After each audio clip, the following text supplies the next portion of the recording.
session 2. Yeah, started. So good morning, everyone.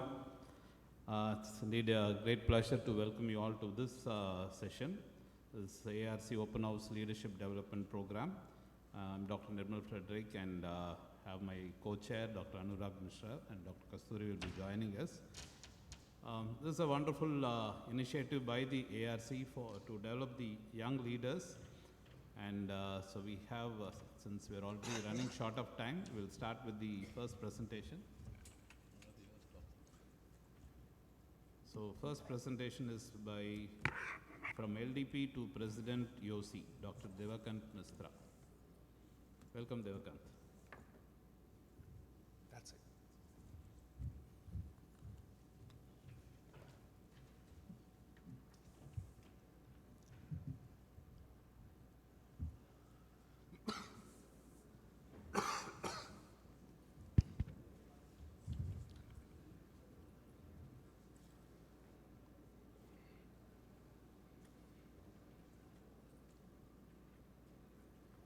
Can I have my slides, please? Yeah.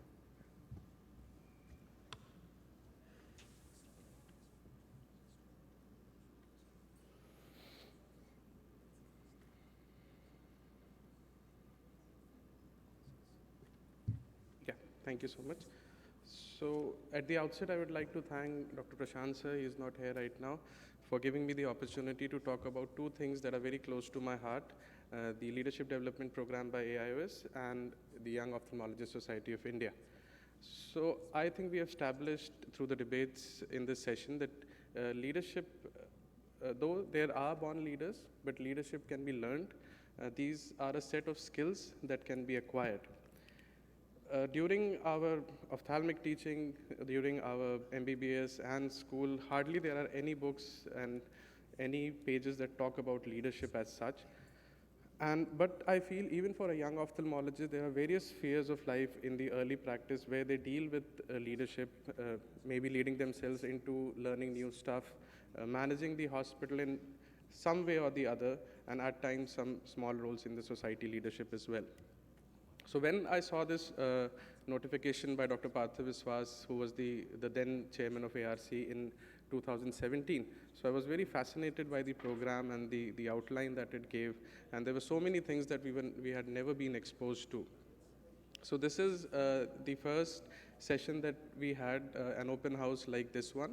There were sessions by the Arvind Eye Care System where they talked about hospital management and great words of wisdoms by mentors of LDP.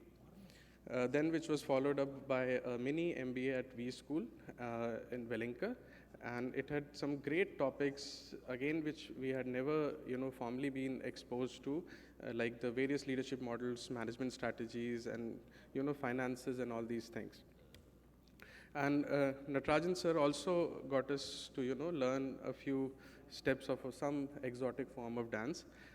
And then it was followed by the LDP program at the Pegasus, which was the icing on the cake. And, we really did a lot of activities on team bonding, which were there. And then it was concluded by the concluding session in the subsequent AIOC.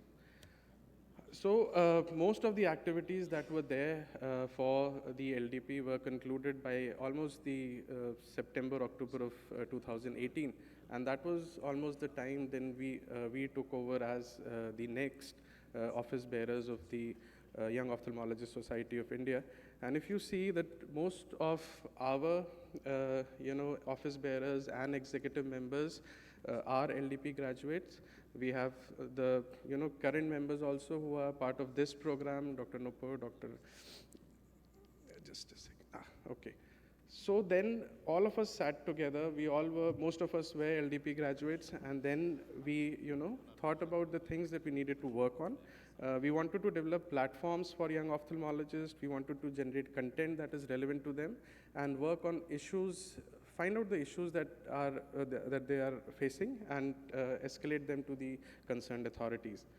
So coming to generating platforms, the first was the AIOC forum, and we are very thankful to AIOS for giving us this opportunity of having our sort of annual meeting. This was an international meeting that we did in collaboration with the Singapore Society of Ophthalmology.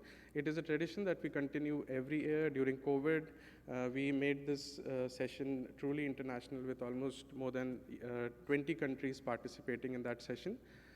Then we thought, managing things from by meetings at the national level will not do the work for us. And then we reached out to the various state bodies, state societies to help us in this. And they were very kind in, giving us sessions in almost all of their sessions, all of their annual meetings.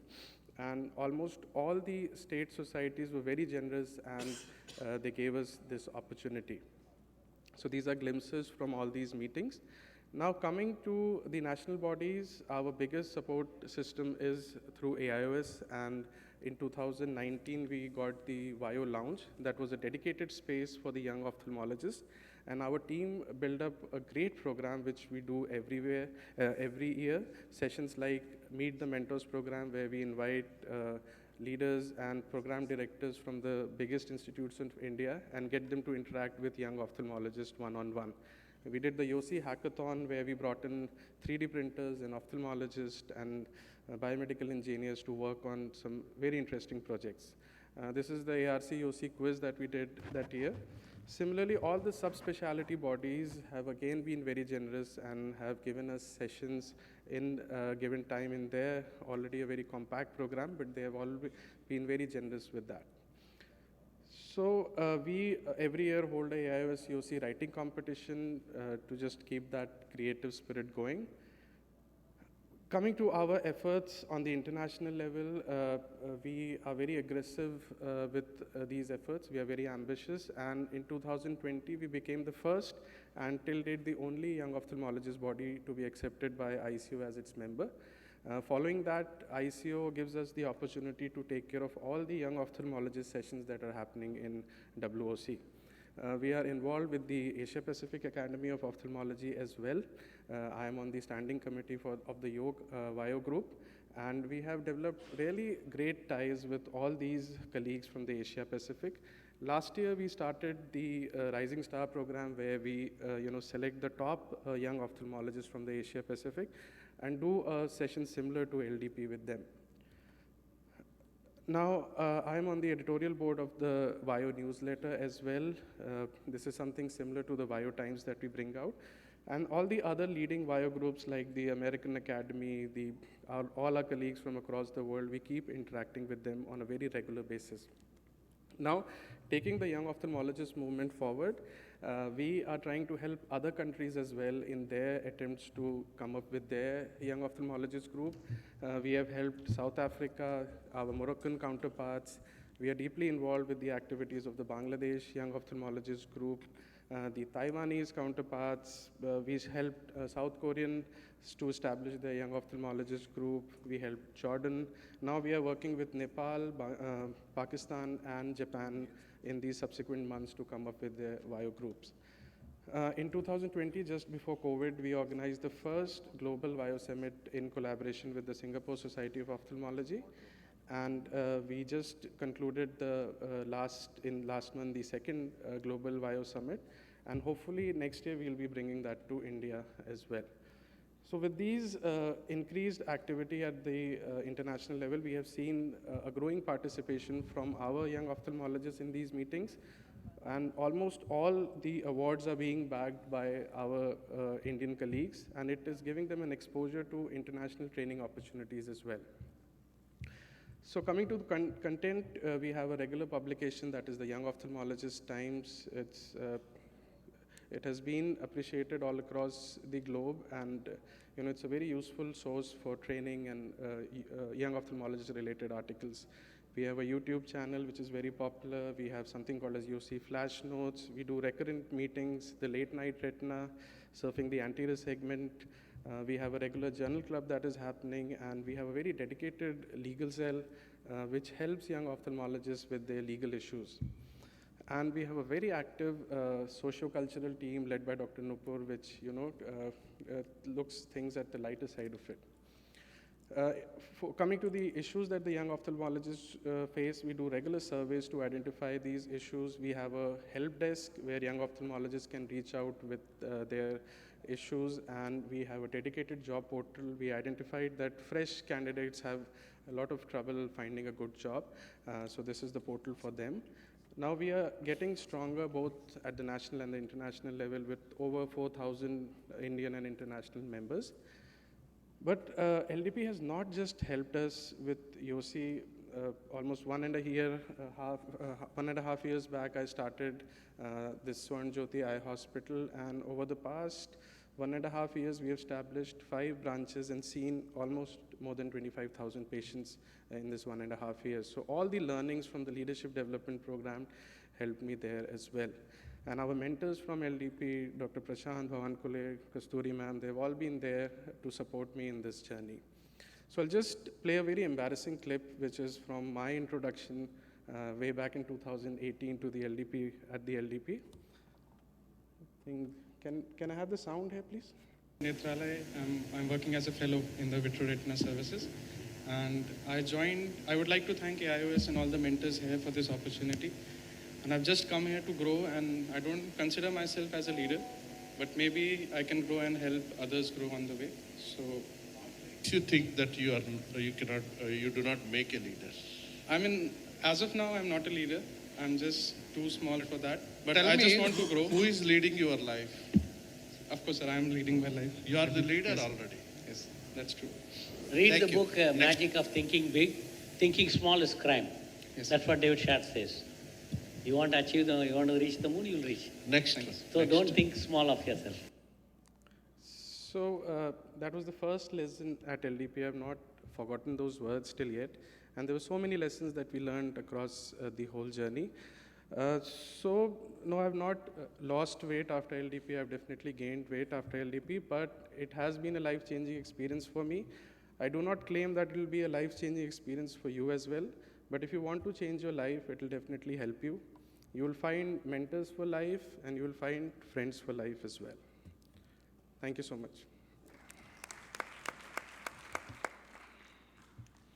Thank you, Devakant. That was a wonderful journey.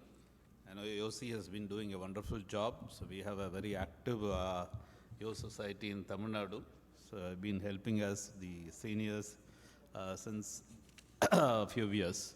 So thank you for taking AOC forward, and here's your certificate.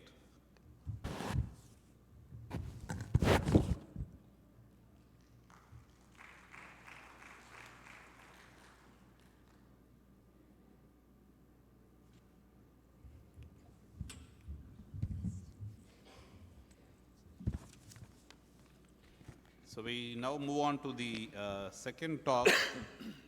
So we all know one important challenge for leaders is procrastination. So how to take the decision, when to take the decision, and decision takes its own toll and time. So to help us get out of this procrastination, we have Anurag Mishra, young dynamic Anurag. Over to you. Thank you, sir. Good morning, ladies and gentlemen. Greetings and regards from the land of Lord Jagannath. Now, I don't know how Prashant sir found out that I'm a big-time procrastinator, and he wanted me to speak on my journey and how I actually overcame that, so to speak, hurdle. And we would try to get to my story, but that's a little later. Let's try and expand this term, procrastination. This meme GIF would tell you what procrastination is. We all know what it is. Postponing the job at hand till the very last moment, right? So that's what the word means, but it has a lot of ramifications, a lot of branches, a lot of aspects and facets to understand. But before we get to all that, let me just speak to you for a couple of minutes with regards to 2 mythological epics that run in India. A couple of minutes back, we heard a comprehensive coverage of the Mahabharata. I'll also take you back to those days and touch upon the untouched areas of the Mahabharata. These are the pictures of the Kuru Sabha, the infamous Kuru Sabha, and then what happened to Draupadi, royal disrespect and humiliation. There was an estimated 50 people in the court on that day. The Pandavas could have taken to the war then and there and could have won it. What happened on the contrary was they postponed it by 13 years. They ultimately won the war, but at what cost? It has been estimated that 400 million people lost their lives, and there were only 11 survivors from both the sides combined. Ramayana, on the other hand, Hanuman goes, meets Sita Maya in the Vatika, offers her to carry her back to Lord Rama. She refuses. Then ensues the Lankan war. The battle is finally won by the Lord, but at what cost? It's been estimated that approximately 320 million Rakshasas, demons, fine, but there's still lives lost. And there's no estimate to how many Vanaras were dead. Both of these stories will tell you that there is the truth, the win for the truth. Righteousness prevails over the evil. But those messages come at the cost of several millions lives lost. In the eyes of humanity, in my eyes, this procrastination was a failure. You might say that this gives you a very strong statement for years to come, for ages to come, fine. But in the eyes of humanity, to me, they're still failures. Right, let's try to understand procrastination. Is it synonymous with laziness? Is it synonymous with negligence? Or is it a different term altogether? Laziness, as we all know, is delaying to push a start button due to reluctance to put in hard work. It might be related to procrastination, but a lazy person might not be a procrastinator, and vice versa. We have known many people, like the ones we saw. Leonardo da Vinci was another example. He was a big-time procrastinator. That's the reason why he left many of his projects unfinished. Not because he was lazy, because he was something else. We'll come to that a little later. Negligence is intentionally not realizing the repercussions. We'll not go into the details of that, but that's definitely way afar from where procrastination is. There are 6 types of procrastinators, me being one of them, but I'll put myself in one of those categories. The first category is the perfectionist. Fear of failure or doubts about the right way. This is where the Pandavas belong. This is where Sita Maya belong. They were perfectionists and did not know the path they were about to choose was right or not. The dreamer. They think the fatal dreamer, they always think with their eyes closed. Fate will intervene. There's no need to do hard work. That's the second type. The worrier, resistance to change. All of you in some job somewhere, there is a salary security. You feel the fear of leaving that and starting on your own, just like Divakant was mentioning a little while earlier. We have a fear of losing that security, of some balance being credited to our account at the end of the month. That's the worrier. The crisis maker, ignore the inevitable till intensity catches up or you're forced to do. That's where I belong. I was working in a hospital till I realized I could work there no longer, and then I left and started on my own. That's where I belong. The defier, no one dictates my time. I am the judge of my own destiny. I decide what to do. Forget about the feedback I receive from people. The defier. And the overdoer. Take up too many tasks and then get lost. You're in a web. You can't get yourself free, right? So that's the overdoer. These are the 6 types of categorize yourself. I'll not give this to you as a task, but categorize yourself where you belong, because that is the solution to the next step. There are 3 stages. Now I come to my story and just touch upon that in a nutshell. There are 3 stages in every professional's life. The crawl stage, then comes the walk stage, and finally, there ensues the run stage. The crawl stage for me began on my fellowship. I had no dream, no desire, no objects, no goals to achieve. 2 long-term fellowships back-to-back in Ireland, Antioch-Segment, and Pidov and Strabismus then at AIH Madurai. I just concentrated on fine-tuning my skills. All of you should do that. Fattening the CV and getting the license to kill at the end of the period. Nothing in mind as to what I'm going to do after that. Since I was working at a hospital already, that was back in 2004, I came back and then the walk stage began at the hospital itself. Again, no objective. This is where I should have had an objective. This is where I should have had a dream. I did not. The number game started. How many surgeries you do, how many premiums you do, how many foldables you do. Content at being a high-volume surgeon at the hospital. I was very happy. I'm #1 surgeon in the hospital, then the district, then the state. And the perks you earn at the moment, I mean, in return, 27,500 rupees per month was my salary. This was in 2011, okay? Still, I did not have an objective in life. And then the stage came when we had a terrible rift with the management. I realized that I cannot breathe anymore here. All the 11 consultants who were working at the hospital, all of us left because the reverie was broken. That's where actually the run stage began.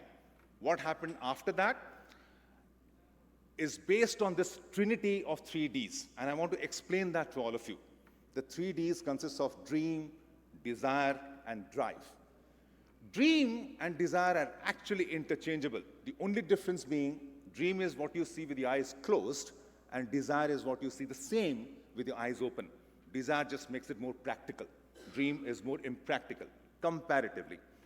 And drive is what pushes you through. Your dream can be anything. You want to establish a hospital, you want to branch out, you want to do more number of surgeries, you want to do femtos, you want to publish, you want to speak from podia, it can be anything. But the dream has to be intent. So how do you achieve that? In dream and desire combined, you need to have a potential purpose, awaken the inner side. And to do that, it's very important to reflect on the feedback you receive from people and reflect on them dispassionately, so that you can come to a conclusion. I did not do that. I ignored the feedback that you're not made for this hospital. You're made for something else. I ignored that feedback for such a long time. Gauge the intensity of your desires. It's not important to dream or desire. It's important to gauge the intensity, how seriously or sincerely you want to achieve what you want to achieve. And start in small steps. Don't look at the earth as a huge astronomical sphere. Look at it as microparticles conglomerated together. Take one step at a time and start moving. It's a start that is important. Drive, disciplinize yourself. Get out of the blocks, because those are the shackles you have put on yourselves. So get out of those shackles and get yourself free. Prepare for the trade-off. If you are into private practice, you can't expect to get free at 5 o'clock in the evening. It's not a 9 to 5 job. So you have to be prepared for the trade-offs. It involves your time as well. Trust your craftsmanship and improve if you're not good in small steps. You know that your rexis is not exactly round. That's one step you want to improve on. Work on it for the next 100 cases, and you will get there. Learn to adapt at each step, and obviously the outcome would be there to marvel. So coming back to my story, when I started, I did not want to be a person who would publish a lot of articles. I did not want to be a person who would be internationally acclaimed. All I wanted was my center to be technically well equipped. I love working with machines, and I love understanding them, getting to their roots, microanalyze them, and then get the complete picture in the preoperative room. So after I started my hospital in 2012, every calendar year, we started adding up the equipments one by one. It has continued, the trend has continued till 2023. So you can see the trend there, you can see the ladders there, the steps in the ladder there. Every calendar year, we have added on something. I'm very happy that you ask me anything with regards to these equipments that I use. I can tell you tits and bits on paper, sometimes even more than the company engineer can provide you with. So what I achieved in the end was an assembly of equipments. The other things that happens in the hospital are just byproducts. What I really achieved was this, because this is what I wanted to achieve. In my life, I have never ever accepted mediocrity. And this is the reason why you need the support system of the technology. And I've built an ecosystem which is enjoyable for all concerned, the practitioner, the support staff who works there, and every patient that works in. So, if you want to be motivated, watch a motivational video on YouTube one evening, go to sleep, the next day you get up at 9:30 in the morning. The motivation is gone out of the window, dispersed and vaporized. So instead of motivation, just split that term into motive action. Have a motive and put some action to it to achieve it. Remember, you always start with one step. As I said, do not look at the earth as an astronomical sphere. Look at it as a conglomeration of tiny particles. Take one step at a time. What that does is, essentially, it moistens the soil. And when the soil is moistened, the cotyledon breaks, and there you have the sprout. All the best to all of you in your career of leadership, and end the procrastination this day onwards. Thank you so much.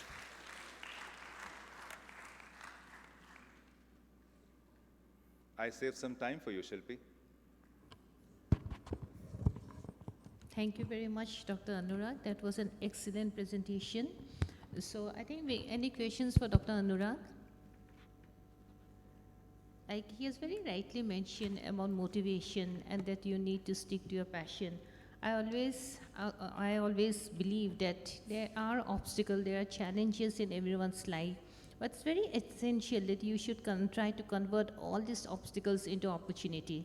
And you should be really fighting and you should go ahead with your passion. So here we have Dr. Nirmal Frederick. Dr. Nirmal will be speaking on entrepreneurship for the young ophthalmologist. Anurag, great talk. Can procrastination still be good sometimes? Can procrastination be good occasionally? Any examples? For the perfectionist, it can be. For the other groups, it can never be. Because if you, again, putting my example, as I said, I'm a crisis mover. What I achieved in 2023 is something I could have achieved in 2017. So it's never good for the other groups. If you're a perfectionist, you can come up with one Mona Lisa, but you leave several other Mona Lisas half done. So at times, you can create an epic if you are a perfectionist procrastinator. But majority of the times, I would seriously, in today's world, I would seriously advise everybody to stay away from it as much as possible. So a couple of examples. Christopher Nolan, who was the great director, I think all of you have heard about Christopher Nolan. So he really procrastinates. So there's a movie called Inception. How many of you have seen the Inception? Yeah. So he has procrastinated for 17 years on that script. So the latest movie is Oppenheimer. He has procrastinated for 5 years just thinking about that. And now he has won so many Oscars. So there's a company called Warby Parker in the US. You know, the lens cart is based on Warby Parker. So when Warby and Parker, the two guys, when they were graduating out of the Wharton School of Business, you know, they were asked, what are you going to do tomorrow? They said, we're thinking about it, we have something in mind. And would you like to invest? And you know, the Wharton professor said never. And so Adam Grant is the professor who talks about his students who are Warby and Parker. And he said, you know, I was a fool and I am a precrastinator, not a procrastinator. But then, you know, I lost on a lot of investments. So sometimes it can be good, but then you need to think about your own mindset. Like Anurag said, it doesn't work for majority, but it still may work for a few of us. Sunny, I would just like to, you know, draw a parallel. You can take your seat. Inception worked for Christopher Nolan, as you said, rightly mentioned. Avatar 2 did not work for James Cameron. So that's where you're taking a chance by waiting for a particular project to finish off in a decade's time. It's always a chance whether it'll work or not. So maybe we should think twice before giving it such a long time.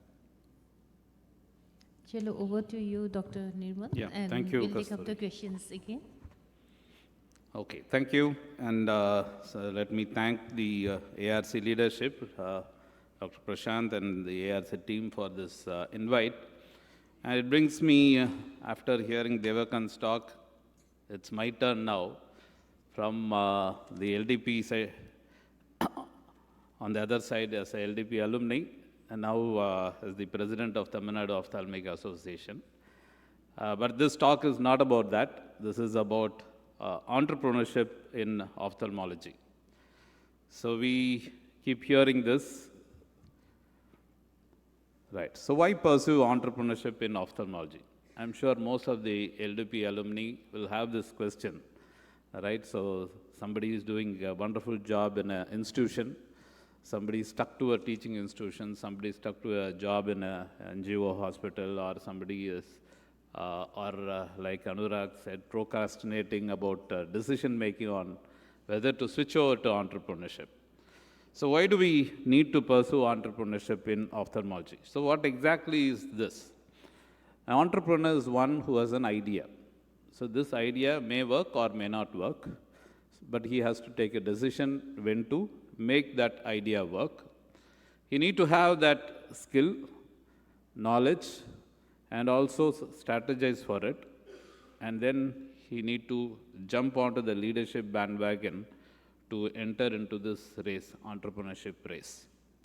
So there are a lot of gaps in patient care or technology. Like Anurag said, there's a lot of technology innovations waiting, and also gives one's fulfillment. So many of us, when we want to become doctors, there is an inherent tendency of helping people. So it may be in social aspect, maybe in the medical aspect, maybe in some aspect where you need to touch people. So entrepreneurship can lead to this personal growth, fulfillment, and ability to directly impact patient lives positively. So it's not only having a clinic and running a practice. So this evolution of an entrepreneur starts from childhood, not in medical colleges or not after that. So what you want to become, so this journey starts quite early in many of us and may be guided or reflected in the later part of life. So what are the opportunities available in ophthalmology? We always think in terms of hospitals and a few things. So let me say there are a lot of opportunities in ophthalmology now. So one is technological innovation. So there's a lot of innovations coming up. And now it's a wonderful time for the innovations. Hubs are proliferating across the country.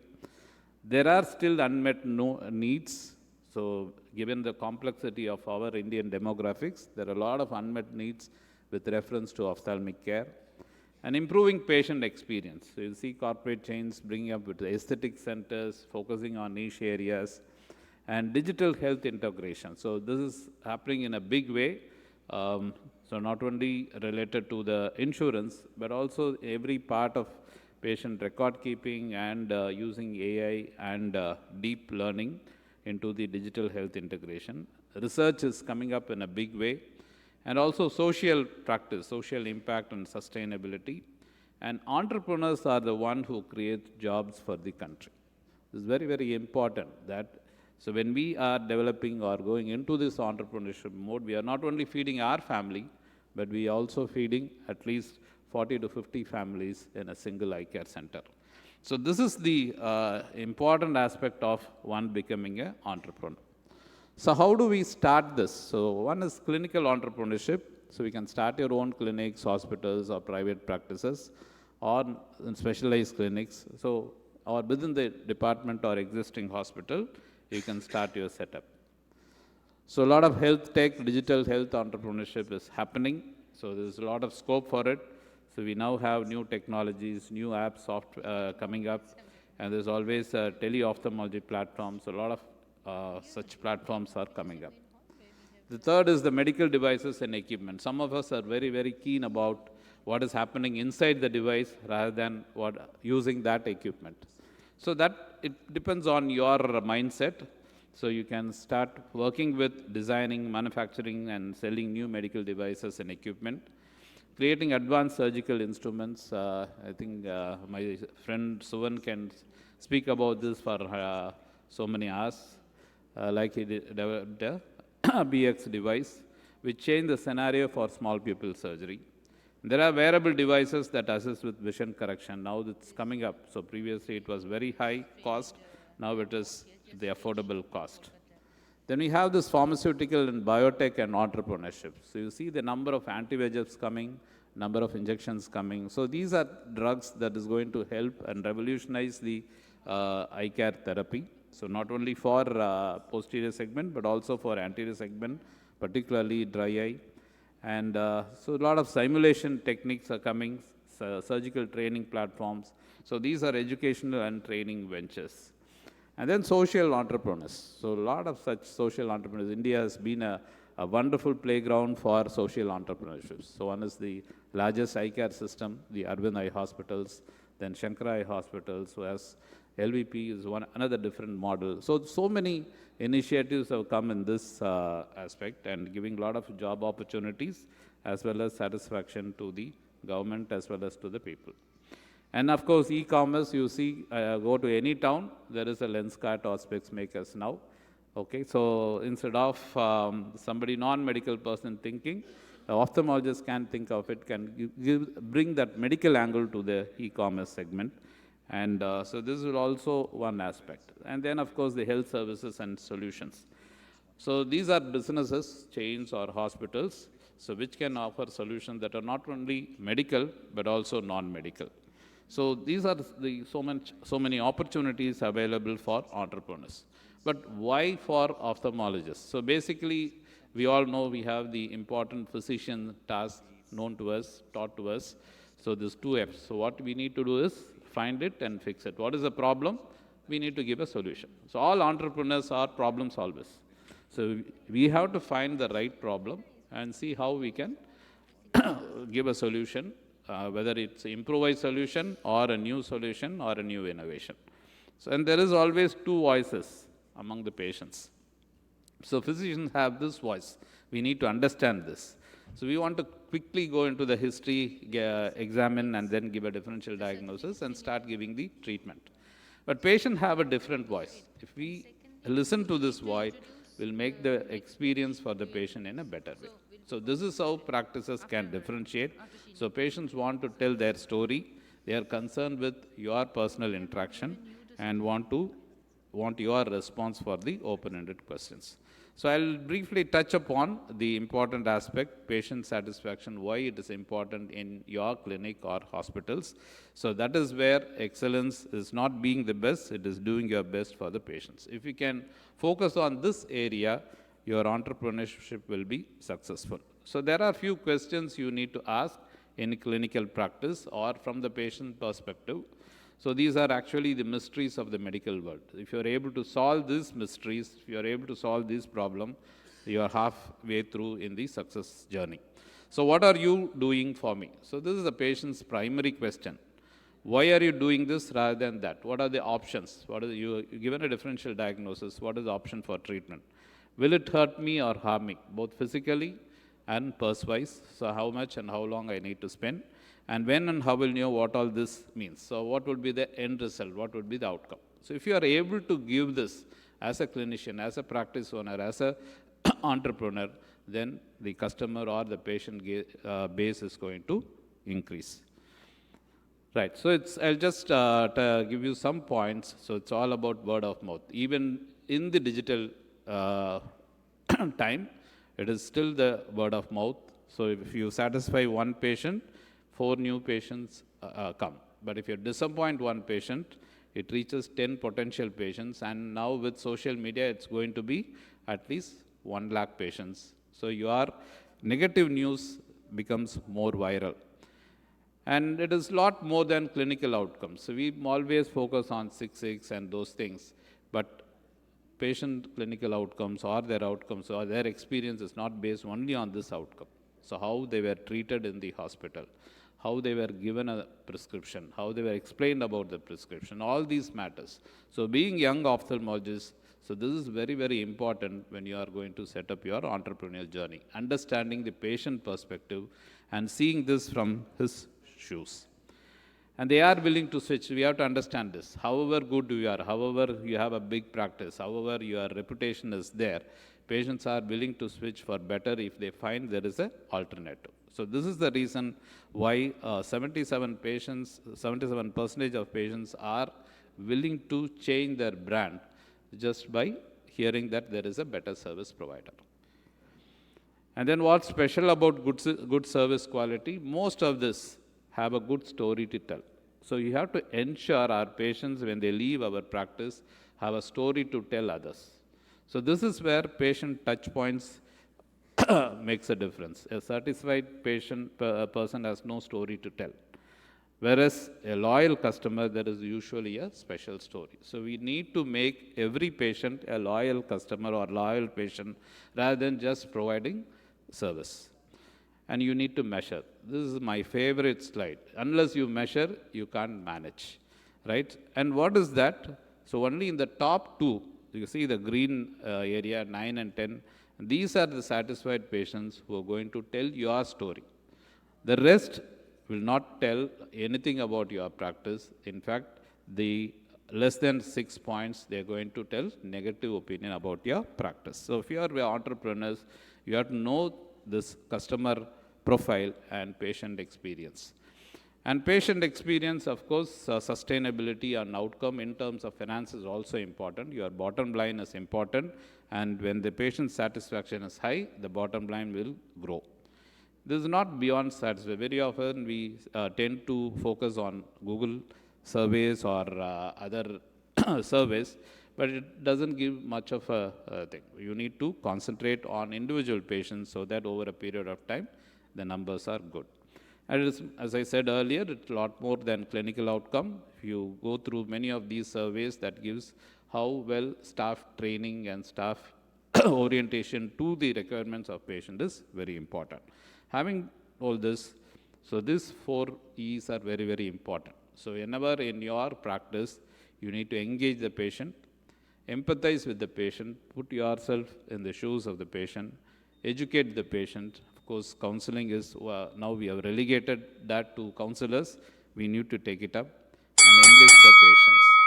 So we need to focus on this service quality to become a good entrepreneur. So a mind of an entrepreneur is always in a flux. You need to identify challenges, overcome challenges, and we all know about the success stories of many entrepreneurs. I may not go into this, and then call to action. So don't procrastinate. Take an action and take the first step towards entrepreneurship by identify a problem you are passionate about solving. So if you identify this problem, you can give a better solve. And leadership is not only about undertaking a course. You need to focus on the customers, that is patients. And of course, if you make them delight, patient delight, and then build your team to give them good experience, you can be a good entrepreneur. The essence of entrepreneur is a balancing act. So you have to take up that balancing act. Thank you so much.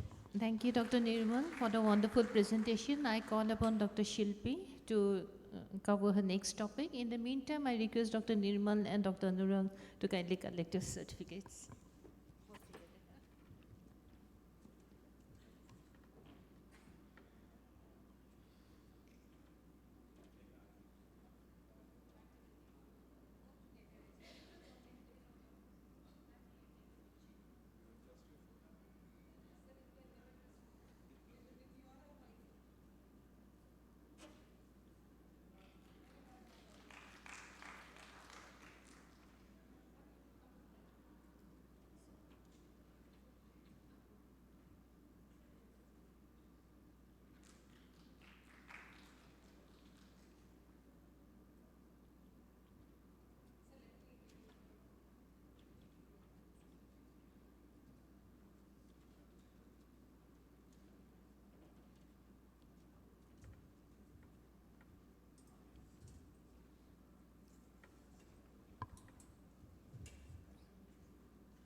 So, good morning, young leaders. I stand humble here to be labeled as a leader who can inspire, especially when I see the list of the speakers who are really the leaders whom even I would love to emulate. So, just like most of us, I was a common ophthalmologist who has done her post-graduation from a government medical college in a Tier 2 city, and following that started own practice in a Tehsil place near Nagpur, which has a population of only 5 lakhs. And I became a working woman. Was I missing something? Be it, I was enjoying being a good daughter-in-law, a good spouse, mother, and above all, a good doctor. Moreover, I was busy servicing my liabilities in the form of kids, aging parents, and most importantly, the loans. But I should not blame only my liabilities, those who were making me away from my dreams, because I was also enjoying the being rich and a neo rich. But was it me? It was my goal? No. I always wanted recognition.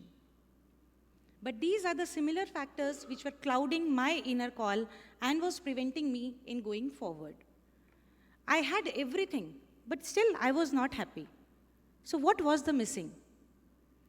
Whenever I saw such luminaries, their awards and recognition, my eyes twinkled.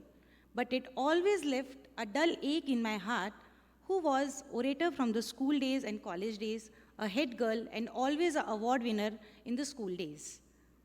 What was the reason of lack of confidence now, and what was the reason that I can't be a leader? As we all know, the truth of the residency of ophthalmology in India, and especially when you don't belong to such elite class of alumni. So, like most of us, I was also half-baked.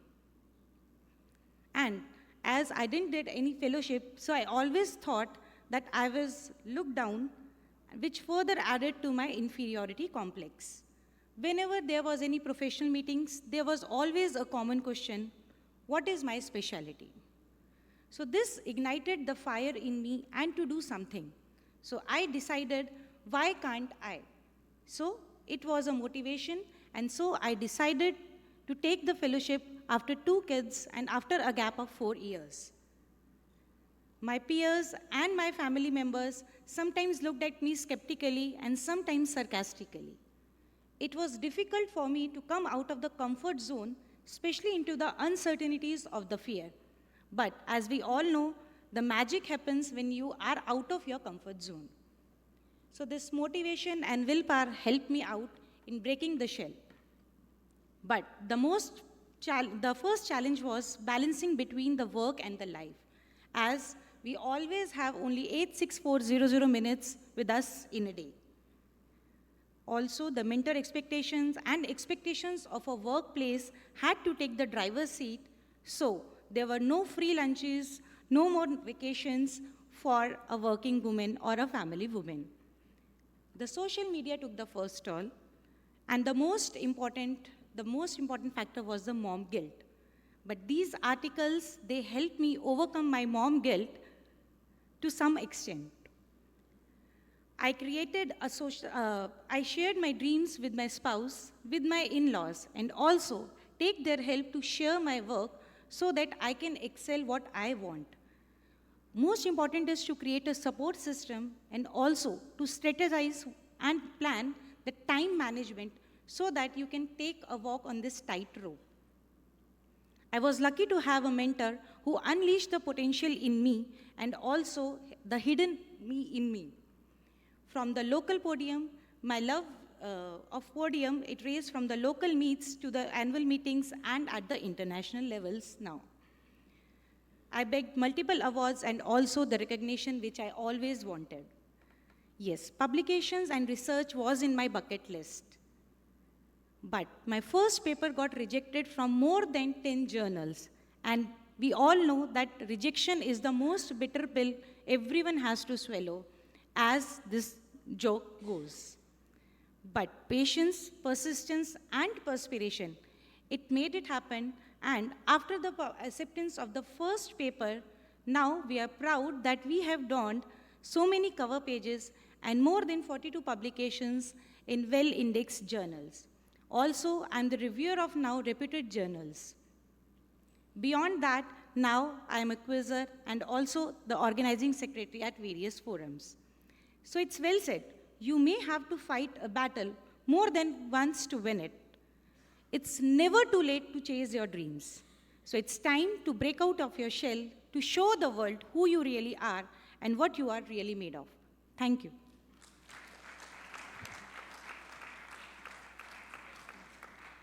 Beautiful, Shilpa. It's never too late to chase your dreams. Very true. So we go to the next speaker. Next is Dr. Srinivas. Dr. Srinivas will be speaking on challenges of second generation ophthalmologists. And Dr. Shilpa, I request you to collect the certificate, please.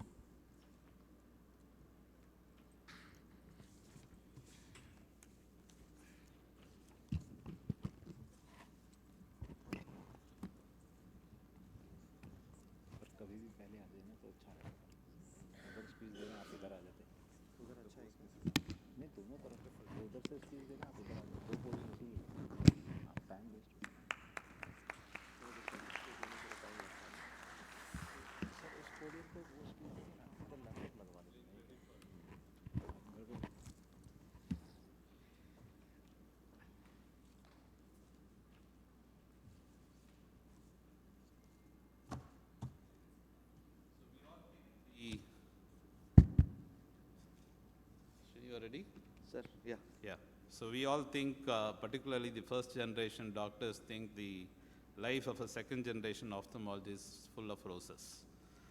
But here we have a person who is going to talk to us about the challenges of second generation ophthalmologists. I think challenges starts with the presentation itself. Can you please upload my presentation?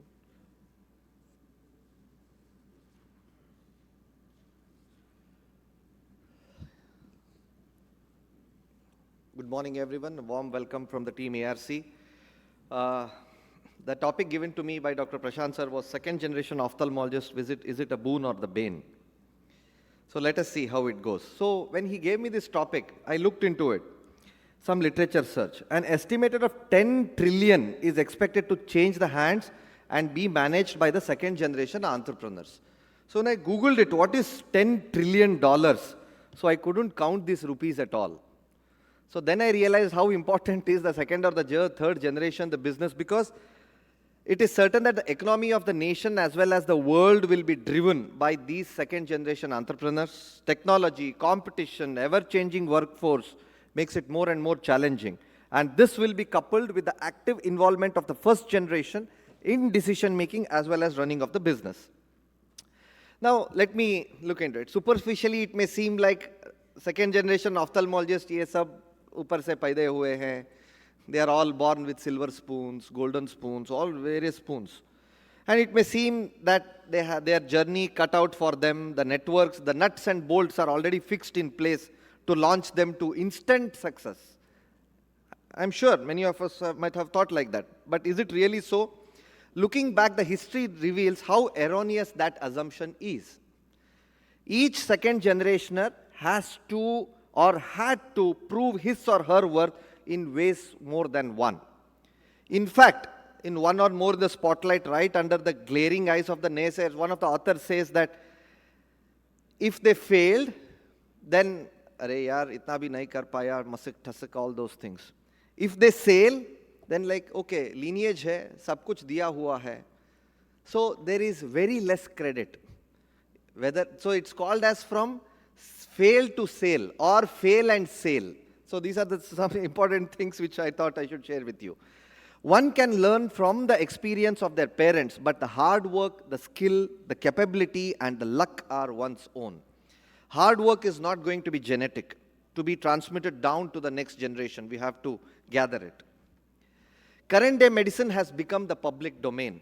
And as you all know, it's been democratized. So one cannot hide behind the shadows of the giants for a long time. Might be for a short time or minimal time you can be under the covers, but not all the time.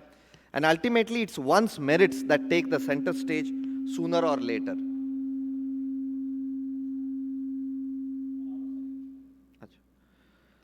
So a few of the important points which I thought I should share is for the second generationers or third generationers, take those risks and not fear failure. The second generation entrepreneurs, in fact, the research has shown that compared to their peers, they might have to do more research and processes and relying less on their gut. I might say that, okay, I'll open a new hospital, I can take a new equipment. But the second or the third generationers have to rely on the statistics. They have to do more and more research because one small mistake can topple the management. One small mistake can cause a big loss or huge losses to the empire which has been built by the first generation. It is pertinent to take risks that are needed for the business, especially when to move in the right direction. And at the same time, this risk must be followed through meticulous work to ensure that the chance for the successes are high. Hard work and diligence will definitely pay for the path. So moving into the uncharted territory. So second generation or the third generation has to redefine the process and operations to extract the maximum out of the hospital. So, and make them future ready. Say for example, how long will the hospital sustain from its current form? How much growth and profit are we expecting in the next 5 years? Will the patients like the services what we are offering? Because now we have to address this Gen Z and Gen Z plus Gen X and all those things. So are we already addressing all those issues which are required in the present day scenario? So secure an enabling environment within the family to ensure especially a positive response. Succession planning, transition planning. I think these are the most two important words.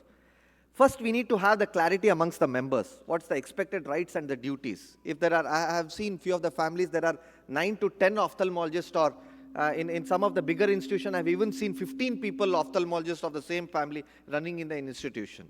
So there it comes. So if it's one or two, father and son or father and daughter, it doesn't make much of difference. But when you have more and more people, then the real testing starts.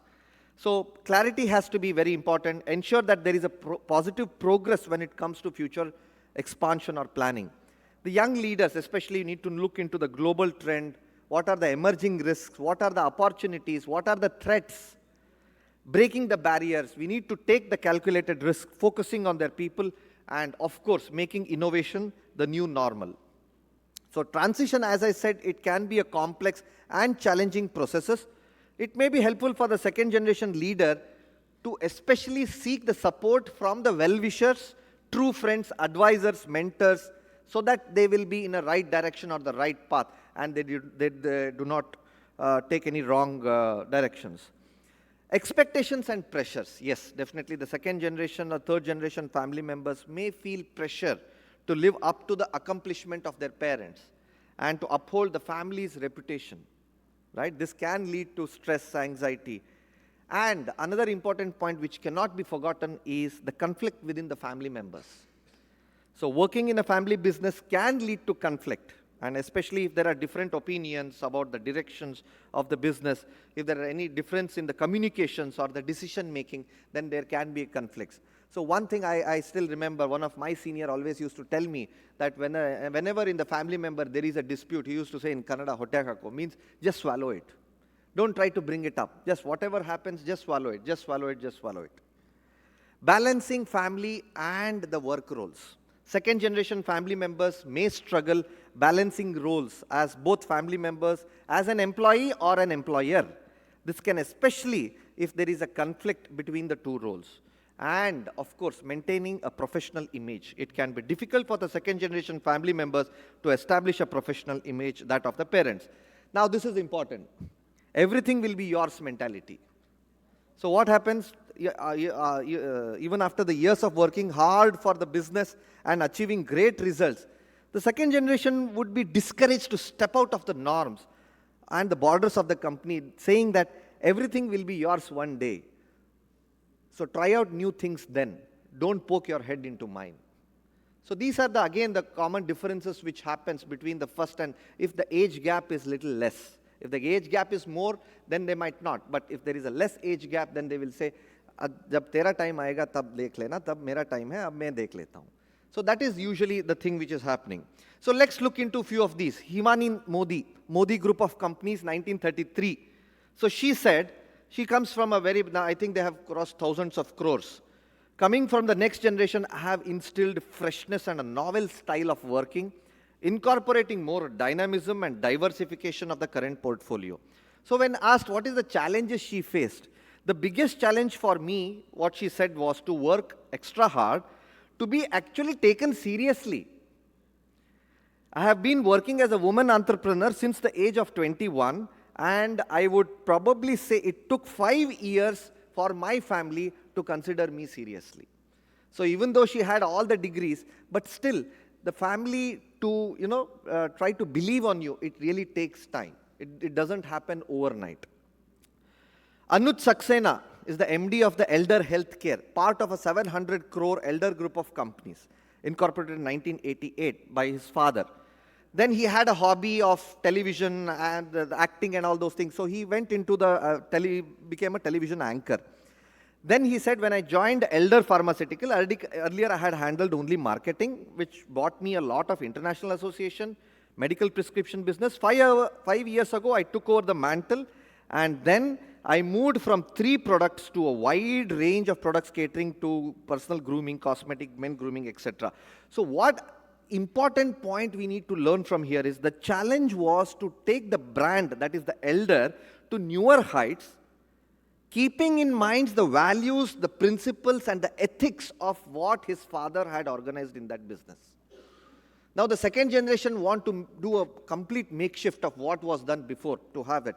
But the most important thing we should not forget in the second or the third generation is keeping the core values of what was found by our founder people of that organization. That should never be deviated. Doing things differently. Coming to a little bit of my story, I think I have only 2 minutes left. So I was like doing everything, working hard, and yes, 50 years, 57 years, now you have come just 15 years, what different things you are going to do. Now I thought that, okay, if I have to convince, then I have to do things in a different way. So I thought I'll just take an executive MBA, which is a 1-year course I finished from Joka, IIM Calcutta. And how it helped me, I'll just show you in a small example. We did a feasibility report on establishing an eye care hospital. This was a project report we did just in 3 days. So to ascertain whether it is technically feasible and profitable to set up a dedicated hospital. So what are the things? We looked at the part analysis, value net analysis, concepts of fundraising, HR methodology, marketing, PERT analysis, and Gantt chart, which I had never heard of any of these things before. And then we did into the resource-based analysis, then the part analysis, proposal, value net analysis. So why I am trying to tell this is, even including the financials also, why we need to look at the financials, what is the PERT analysis, that is, what is the optimistic time, what is the most likely time, pessimistic time to complete that project. So these all terms are very, very important nowadays if you want to take your organization to the more higher level. So why I shared that financial example was earlier, whenever the chartered accountant comes and used to share me, sir, this is the chartered accountant, I used to smile like this, very nice, very nice. Then he used to know that this fellow knows nothing. Then when you have these kind of courses or look into the more and more financial, looked into it, now I'm asking him, what is my P&L? Show me my this thing, show me what is my EBITDA, what is my profit after tax, what is the earnings before tax. Now he is telling, okay, so he has learned something, so I have to be a little more serious with these guys. So even these management people, whenever you talk to them, so you have to know something before we talk to them. Otherwise, they take it very lightly. So I'm not boosting myself, but as a team, what we could do after all these things, we could establish 8 tertiary or 10 tertiary care centers, 10 affiliated centers, 2 community hospitals, 20 vision centers, and finally I could say that around 40 cities the hospital could cover. So please don't mistake me, I'm not boasting of myself, but definitely it will add value to the organization. So whatever we try to learn new things will definitely be good for you. And this is our new center set up, and we are fortunate that our Vice President of India just inaugurated 13 days back. And lastly, I would like to say, Marie Curie, right, received the Nobel Prize. Then what happened? Irene Curie also received the Nobel Prize. So it's just a few years. It doesn't mean that when the first generation, second generation will not succeed or anything.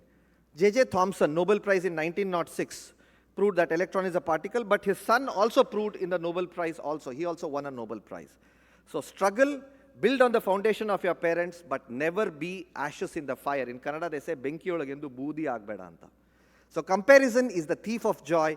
And my last slide is, let the second generations be, let them live their life without being judged or compared.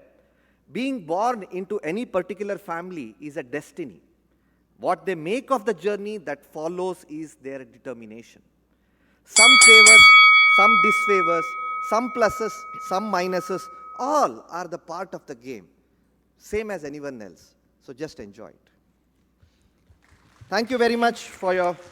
Thank you, Dr. Srinivas. Thank you very That was very interesting. And I also feel that second generation is really very challenging because you're always in the spotlight. You need to prove and reprove everything because everyone looks up to you with higher expectations. But one thing you very rightly mentioned, it is ultimately the merit that takes a center stage. So you need to prove your merit doubly than your first generation.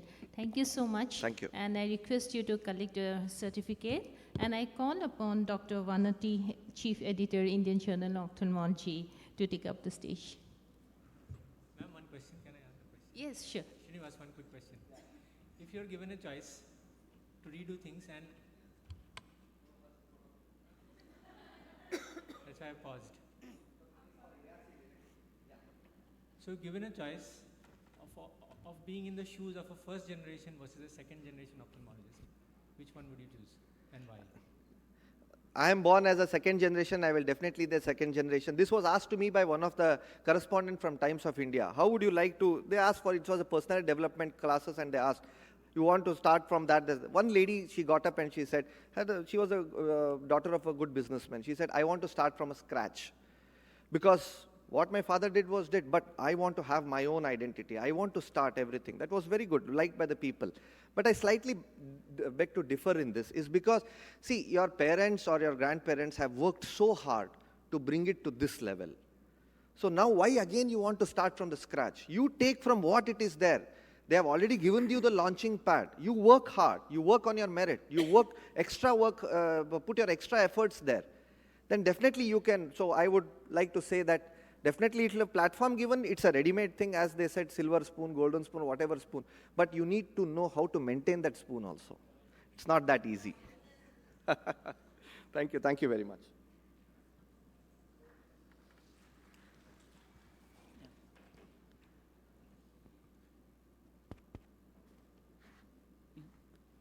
I think I'm following a galaxy of some fantastic talks here, and all are eminent ophthalmologists, and they've all given their perspectives.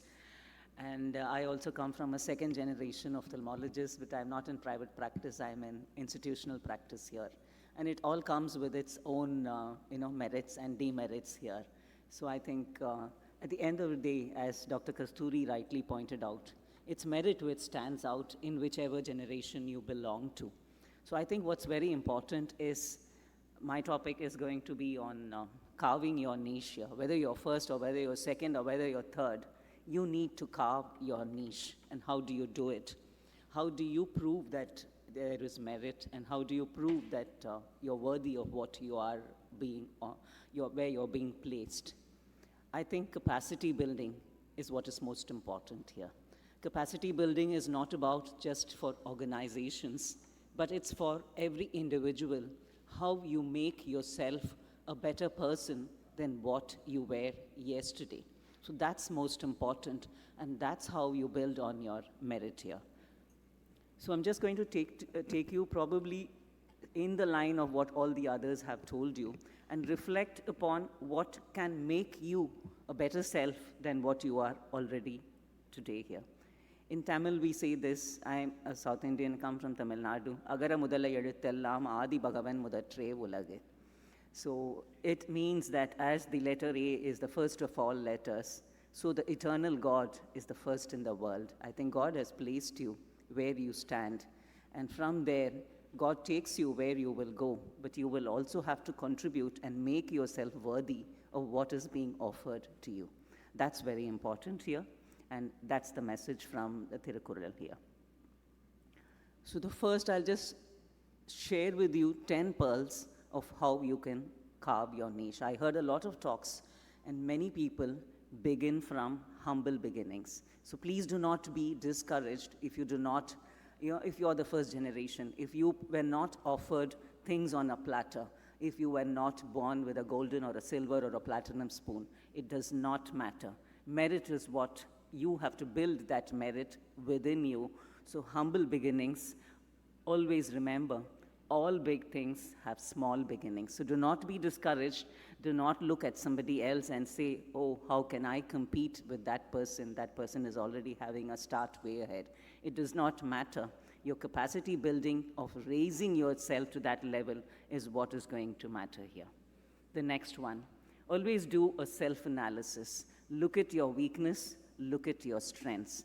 Most of the time, we only land up looking at our strengths. But I will also tell you, look at your weaknesses. Always, when you are assessing a situation, always look at whatever is positive, but also look at what is negative also. You can always build on whatever is your strength here, make yourself stronger, but work on your weaknesses and make them such that they do not hamper in your growth here. So that's something which is very important. Please look at your weaknesses and your strengths, know where you can perform, and also know where you need to step back, or you should know your limitations, because every war is won not by fighting, but also by knowing where you should not fight.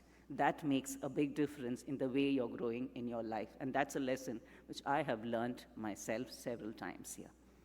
So pearl number 3 here, there is no elevator to success.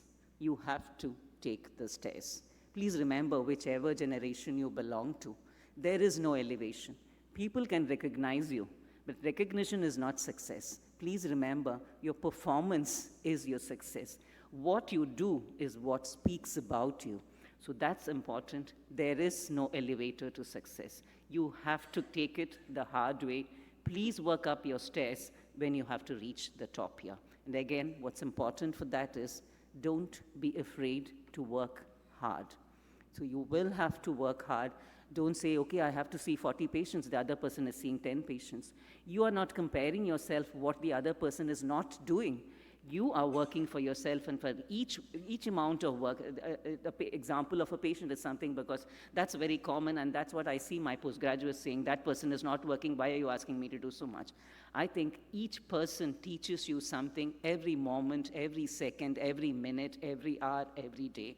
And there is no stopping to the learning you're getting from every patient here. So that's what I say, don't be afraid to do more work here. That always helps. Adopt a positive attitude in life. That's very important. I see a lot of people being very cynical, very sarcastic, looking at a very negative vibe to everything that's happening. Please remember, in the world, there is a lot of good, there is a lot of bad. What you nurture within yourself is what is going to grow out of you, and that's what is going to project you as a person you are. So always nurture the good things which are there within you. Be positive. Convert every negativity into positivity. So that's very important. Be it your negativity within you, do away with it. And wherever there's a negative situation you are put in, please work so hard that that negative situation had helped to mold you into a better person with a better recognition, with better merits. So that's how you would deal with every difficult situation you've been put in here. Pearl number 5, choose a job you love. Then you don't have to work. You're doing something what you love all the time. Then there is no work in it, and there's a lot of enjoyment in what you do. And again, remember, when you love something which you do, the quality of work reflects in what you do, and that's where you tend to be, you tend to show more perfect, to be more perfect, and show so much of perfectionism in what you do, and that really defines you and defines the kind of work, and it makes your work stand out from what everybody else does here. So that's an important plus point here. Again, I think the earlier speakers pointed this out. Please remember, there's no such thing as a free lunch here. Please do not expect freebies from anybody here.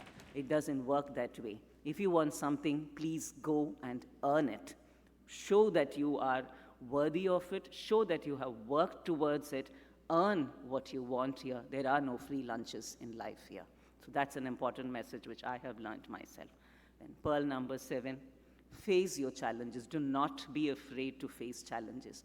Do not be afraid to go up the road here. The road is not going to be easy. If you do not have obstacles, you will not become a stronger athlete here. So please prepare yourself to run where you need to run, to jump where you need to jump.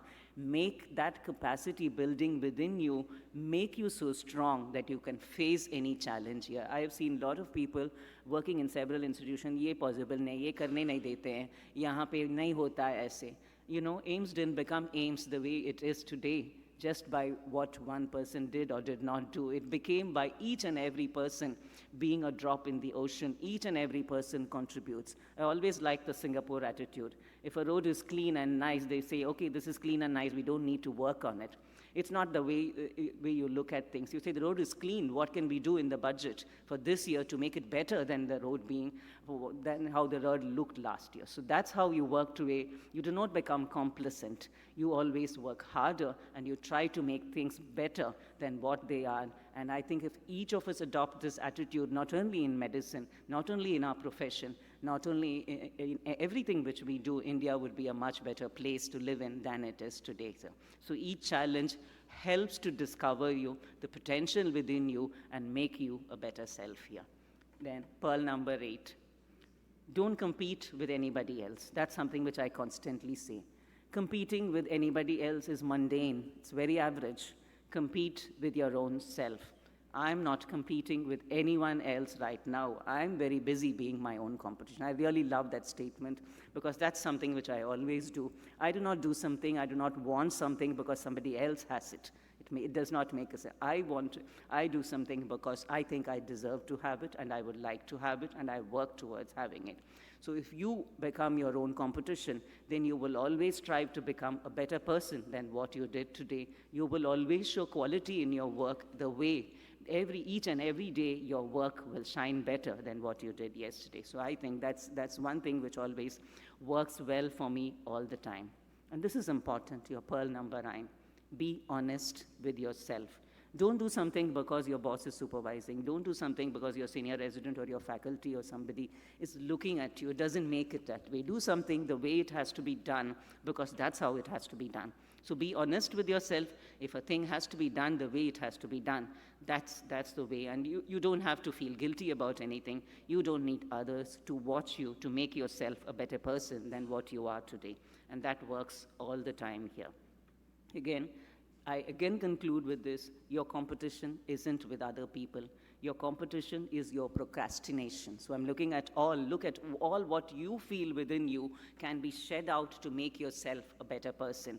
Your competition is your procrastination, your ego, the unhealthy food you're consuming, the knowledge that you neglect, the negative behavior you're nurturing, your lack of creativity. Compete against all this. When you take out all this from you, you become not only a better self in terms of your role, professional contribution, but also in terms of mind, body, and soul. It's not only physical, it's not only your professional attitudes, you also need to nurture your mental attitudes, and you also need to nurture your soul to match that. And that's very important here, and that's what makes you a complete human being here. And when you have become one, wherever you put, you are all fit to lead the world into a more conducive and a more amicable atmosphere here. So what you need to not do, give up fantasizing about the future. Give up seeking validation. You don't need anybody else to tell you that you're good. You need to know that you are good here. Give up downplaying on your health, which I see many of our younger generation doing. Don't downplay your health here. And again, don't be afraid to step out of your comfort zone. If you do not step out of your comfort zone, there is going to be no growth in life here. Give up on non-value adding people as your friends, as your companions. That's not going to help you, and give up on your procrastination. So I'll conclude with this when I say, a good life is when you smile often, dream big, laugh a lot, and realize how blessed you are for what you have here. So this is how I have been able to lead Indian Journal of Ophthalmology. I'm just in the beginning of the journey. I am just learning. There's been a lot of hand-holding for me. There's a lot of support for me, but then I need a lot of support from you young minds, which will help to take Indian Journal of Ophthalmology further higher and move it from a Q2 journal to a Q1 journal. Thank you so much for your patient hearing. Thank you, Dr. Vanati. That was excellent. Now, may I request you to collect your certificate, please? And after this, we have the introduction of the new LDP batch.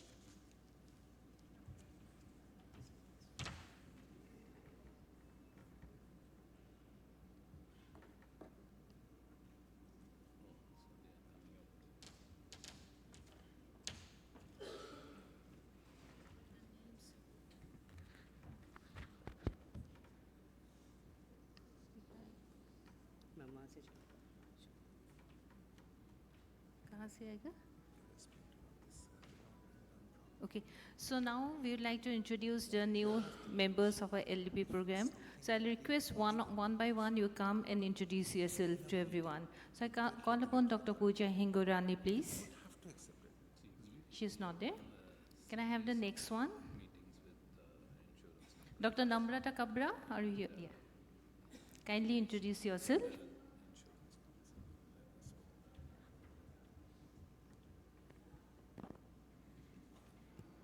Thank you so much AIOS for giving this platform, and thank you so much for this opportunity as well. I am so excited and eager to go to the next gear with learning from state of, such eminent mentors and equally enthusiastic participants, co-participants with me. Who I am, the journey is still ongoing, I would say. So, but as far as this worldly affairs are considered, I am Dr. Namrata Kabra, working as head of department at Sri Ganpati Netralaya Jalna for cornea and refractive services. And I do have keen interest as far as patients are concerned. It's my passion. I do have bonding with my patients. I do love teaching, and I am also keenly interested in research. And I'm attached with and a part of many NGOs who are working genuinely apart from ophthalmology as well. Thank you so much. Can we have the next slide? Dr. Mahib Bansal.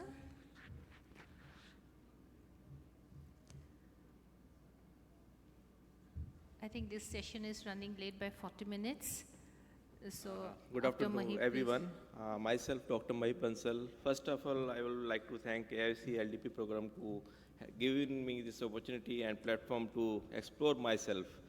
And good to see all such co-PGs and batchmates, which will, by the end of the day, I will like to interact. And thank you once again. Thank you. Thank you. Next, please. Next, Dr. Vinod Gedam, please, from Chhattisgarh.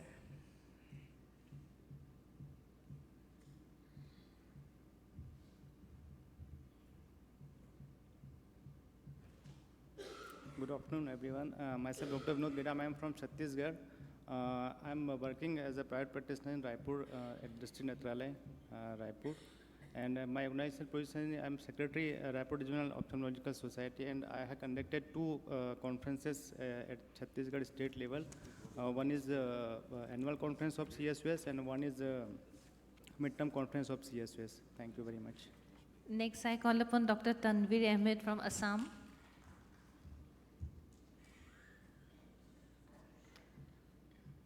Dr. Vikram, you be ready. Dr. Vikram is from Karnataka.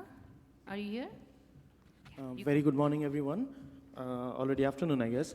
I am Dr. Tanvir Ahmed. I'm working as a teaching faculty in my own alma mater, Silchar Medical College and Hospital.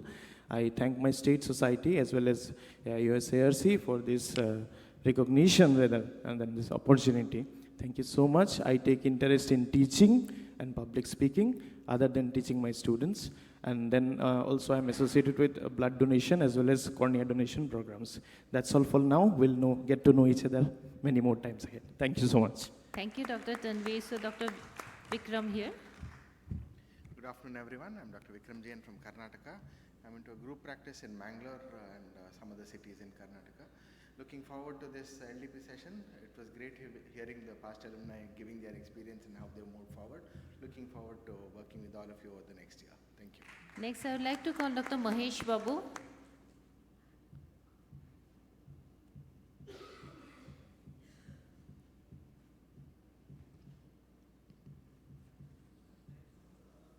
Kartiani, are you there? Good afternoon, everyone. I'm Dr. Mahesh Babu, professor coming from Karnataka. I'm happy to be here in this great session and looking forward for a comfortable and collective growth and learning. Thank you. Over to you, Dr. Kartiani. I'm Dr. Kartiani. I'm with Dr. Samina Zamindar. I'm working there as a medical superintendent. Thank you, AIOC ARC, for this opportunity. I look forward to this great meeting with all the great mentors and the co-participants. Thank you so much. Dr. Kuheli, are you here? Dr. Kuheli Bhattacharya from Goa. Okay, welcome all of you to our LDP program. And with this, we go on to the next session on the debates. Yeah, so we now move on to the debate part. We already heard a wonderful talk on the second generation ophthalmologists. So now this debate is about joining family practices better or first generation practices better. Dr. Shamik and Dr. Rajesh. Yes, sir. Can I request Dr. Rajesh to come this side? Right. Good afternoon, everyone. I would like to thank the ARC for giving me this opportunity. So my job has been made very easy by Srinivas sir by giving a very lucid and very nice explanation, actually doing more of advocacy for me. So life becomes easy for me. I am a second generation ophthalmologist myself. We all know it is family-owned businesses are managed and administered by one or more members of a family that uses their abilities to achieve long-term goals in the future. They are usually blood-related or marriage, part of marriage or adoption and so on. So there are these merits, demerits. Sir has very well put them across, but then I'll just enumerate them. Merits being stability, commitment, creative freedom, long-term perspective and flexibility. And there are these various demerits which all of these family-run businesses have to listen to or go through. But then why is it better? Because as in my case, I would say, we had a stepping stone to take the practice to the next level. We already had a patient base that was ready. Discussions with and the guidance from seniors was a key factor which helped us to move ahead and manage the patients better. Referrals from doctors and associates was, since they knew the name, was easy. Then there were assets that were in place, so we never had to bother about, the intangible asset being the brand or the tangible assets like the infrastructure and things like that. And we knew the technicalities and the intricacies of the practice. So just to support all of this, I just presented a small questionnaire to 25 odd next generation ophthalmologists that I knew. And almost 3/4 of them were about 35 to 45 years of age, 3/4 of them working in a private setup, and 3/5 in practice for more than 10 years. And almost 80 to 90% of these respondents agreed with the fact that there were definitely there were lots of advantages in joining a family-run ophthalmic practice, especially professional development and growth. There were a lot of opportunities that they had. Access to mentorship and guidance was there. Familiarity to professional nuances was there. Of course, when there are advantages, there have to be disadvantages, that is demerits. There were about 50 to 60 of these who had these demerits put up across, and they said, there were pressures to live up to the legacy, struggles to establish their personal identity and perception of preferential treatment. But then, however, everybody did agree, almost 90% of them agreed that the advantages far outweighed the disadvantages.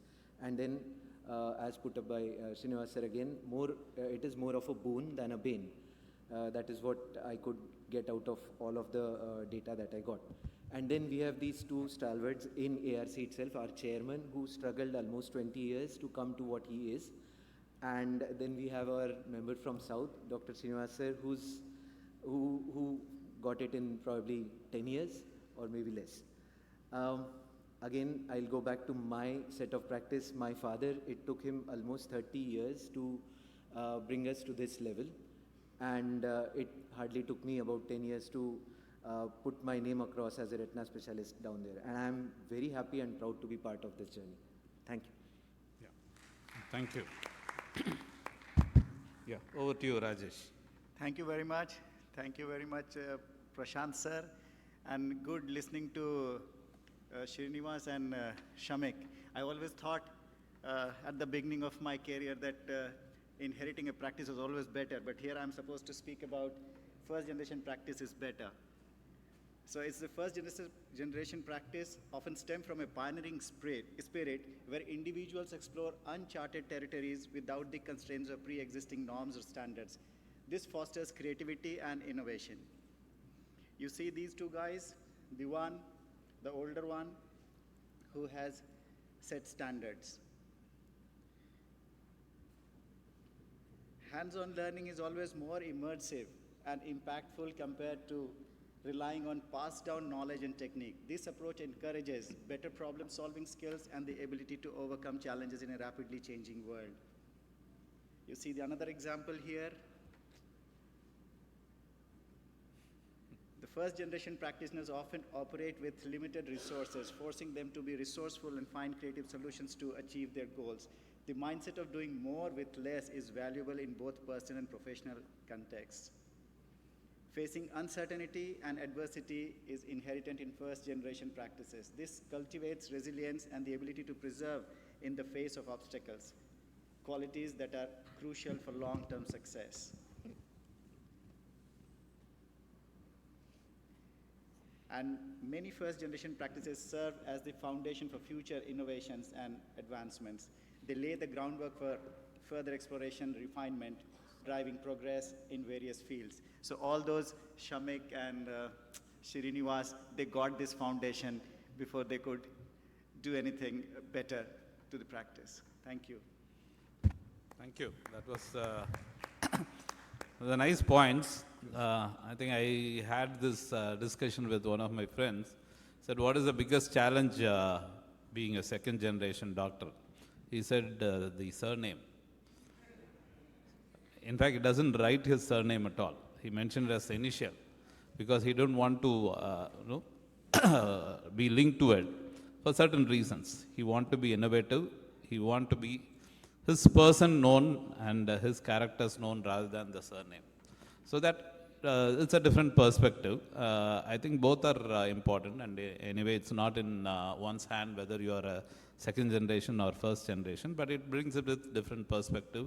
There are very good second generation persons who have struggled a lot and come up and made it to a higher level. There are first generation doctors who have made it big with their traits and perspectives.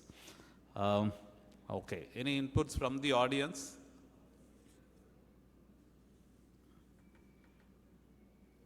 Yes, Aarti. Voting, okay. Right, Aarti wants a voting. So first generation is joining family practice better or first generation practice better? Can we have the hands on for the first generation practice is better? Okay, so I hope. Hang on a second. How many of you are actually second generation ophthalmologists? No. Out of the hands raised, who believe that the first generation ophthalmology, first generation practice is better, out of those hands, how many are second generation ophthalmologists? Just one. Only Devakant. Okay, only Devakant. We would come to your reasons quickly if you could just wrap it up in 30 seconds, Devakant. Mic is yours.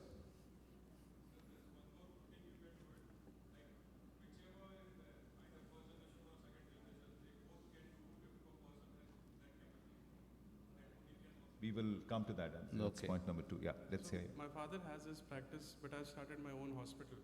So now my father has joined my practice. So it's the other way around. So I didn't want to, I had my separate specialty of retina. So I wanted to pursue it exclusively. So excellent, Devakant. That's exactly the point I was going to harp on. So despite of you being the second generation ophthalmologist, you are the first generation entrepreneur. Did I get that right? That's number 1. And number 2 is, if you are second gen, it's so very important for you to establish a individual USP of yours. If you play along your father's USP or your family's USP, the more chances that you're going to be a failure. The moment Abhishek Bachchan stepped into the Bollywood industry, people started comparing his voice with Amitabh's, his gestures with Amitabh's, his dance movements with Amitabh. So that's why he was not much of a success, if we can put it that way. So it's so very important for you. You've got that absolutely right. We'll come to your point later, sir, if you have time. We'll move on to the next debate. Work-life balance lead to mediocrity against Raki Decris, and work-life balance leads to mediocrity for Anthony Arakyadas. Who's taking first? Okay, ladies first. So, good morning everyone. I'm Dr. Raki Decris, and I'll be speaking on work-life balance leading to mediocrity against. So basically, what is work-life balance? It's an art of maintaining a harmonious personal and professional relationship.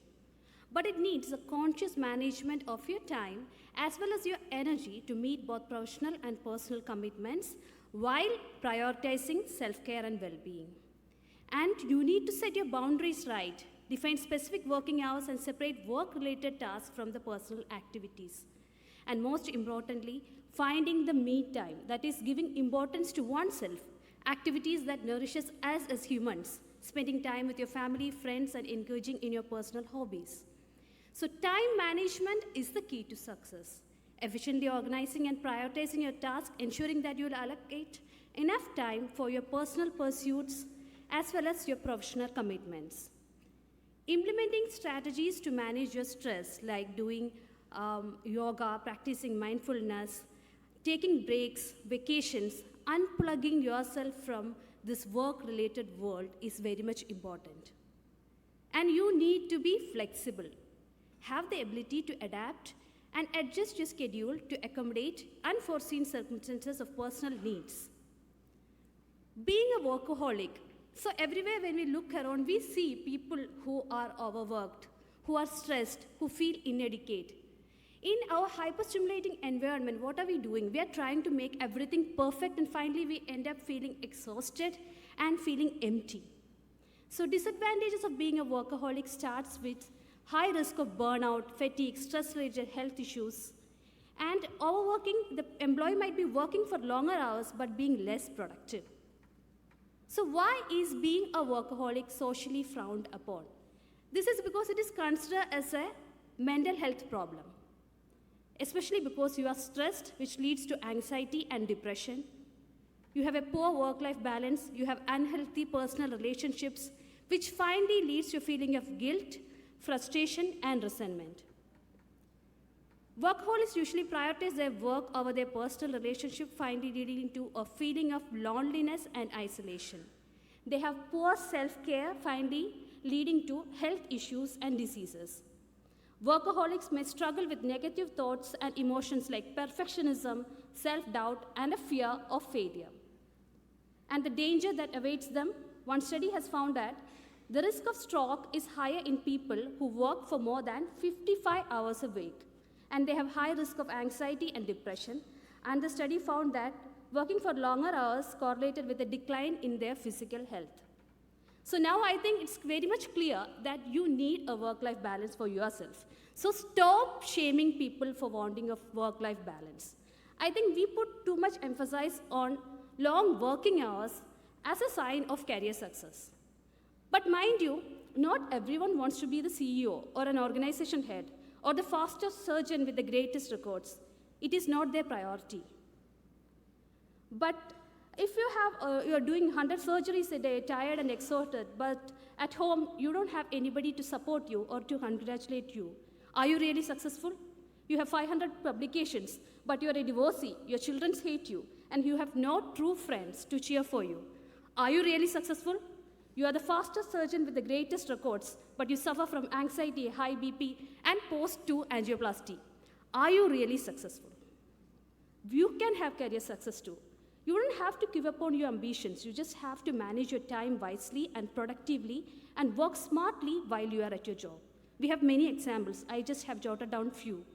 So, to conclude, I don't think the pursuit of work-life balance will lead to a career path of mediocrity. However, I do think that the work will always be there, and it is up to us as a whole to work together to find that balance. Thank you. Thank you. We quickly, listen to Anthony before taking the vote.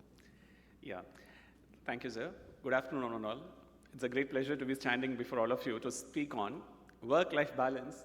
Can I have my slides? That work-life balance, yes, it does lead to mediocrity. Given this topic, first I was actually flabbergasted. How can I speak against, this? But how many of you think work-life balance is good? Can I have a show of hands? Yes, all of us feel work-life balance is good.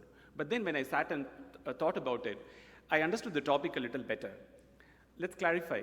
We are not talking about whether work-life balance makes life better, whether work-life balance makes you comfortable, or whether work-life balance keeps your employees happy. We are talking about whether work-life balance is leading to mediocrity or not. So to that, what is mediocrity? Mediocrity is something which is not of very high quality. Or in other words, if you're performing like the average, what is happening in the society, you're a mediocre person. If you want to excel, if you want to shine, if you want to stand out of the crowd, that is where you're coming into a place where you're excellent. So mediocrity, the antonym of mediocrity is excellent. excellence. So my question today is, if you're going to balance everything in your life, your professional, personal interests, and 100 other myriad things, will you be able to achieve that excellence? Will you be able to stand out of the crowd? That is the question. Why I'm talking about this? Because the costs of, there are costs for the act of work-life balance. You know, having this work-life balance is not actually easy. It is going to take a psychological toll. It takes your time, it takes your mind space, and basically the person is drawn between the personal life and the professional life, and they're not satisfied with, they are satisfied with neither. So they feel guilty in the professional work about personal life. In the personal life, they feel guilty about professional work, and they are not happy in either. And they spread themselves too thin, and they sacrifice depth for breadth, you know, and they actually, what happens is, you become a jack of all trades and master of none. So that is the problem.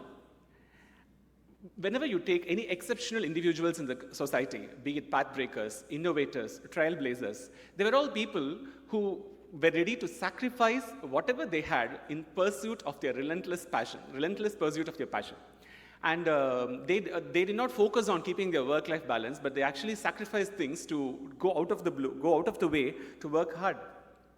So we need to, if you want to have exceptional outcomes, you have to have an exceptional focus also.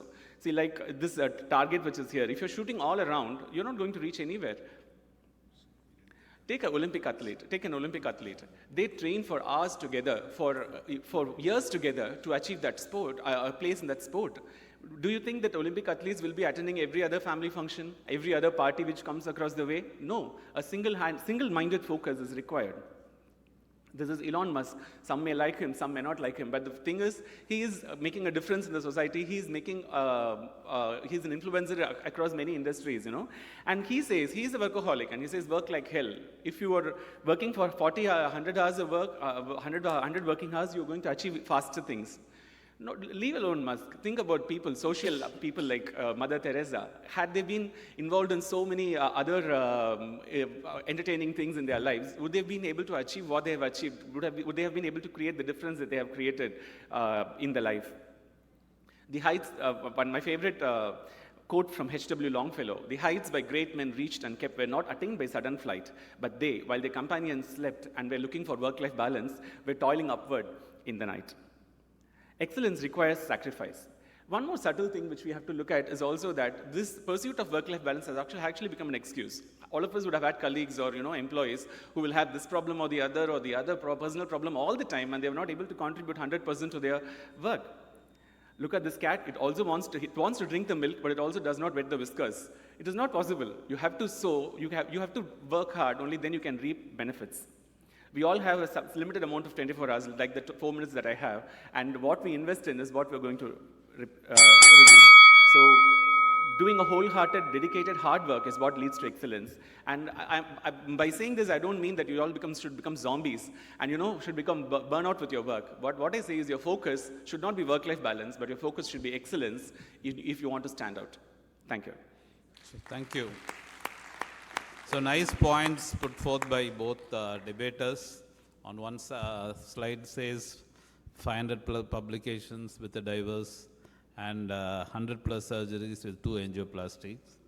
On the other side, somebody says focus and work-life balance, but for excellence in social and academic activities. So what would you vote for? For? Yeah.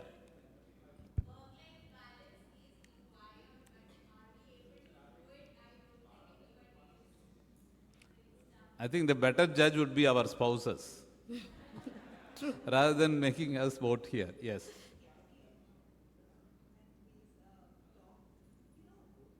Can you come to the mic, ma'am? Yeah.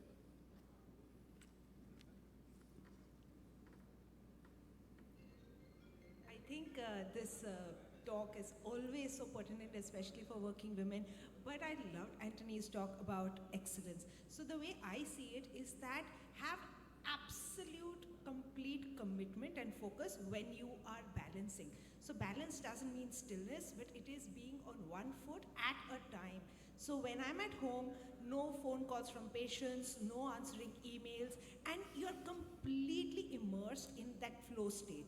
And when you're at work, if you can give that kind of flow state to your surgeries, to your research, to your work, then you are completely immersed, like you're on the other foot. So a lot of people think balance is both feet on the ground all the time.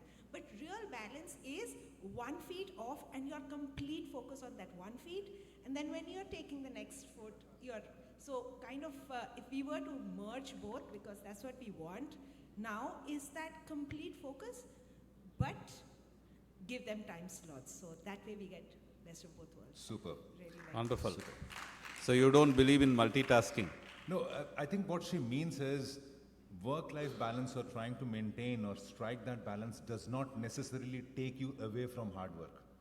You can work hard and you invest your time while you're working hard, and invest the rest living your life. That's what you mean. So next session. One doesn't have to replace the other.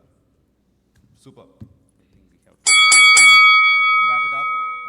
The certificates, can I have Dr. Shamik and Dr. Rajesh, please, for their certificates? Sorry, we missed out on that. Can we So have anyway, someone, well, let me thank all the audience for the wonderful session and the ARC team.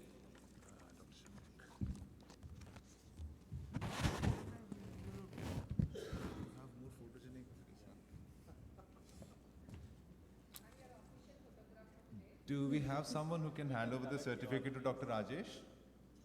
Can someone collect it and... Dr. Rajesh? All right, Raki? And Dr. Anthony.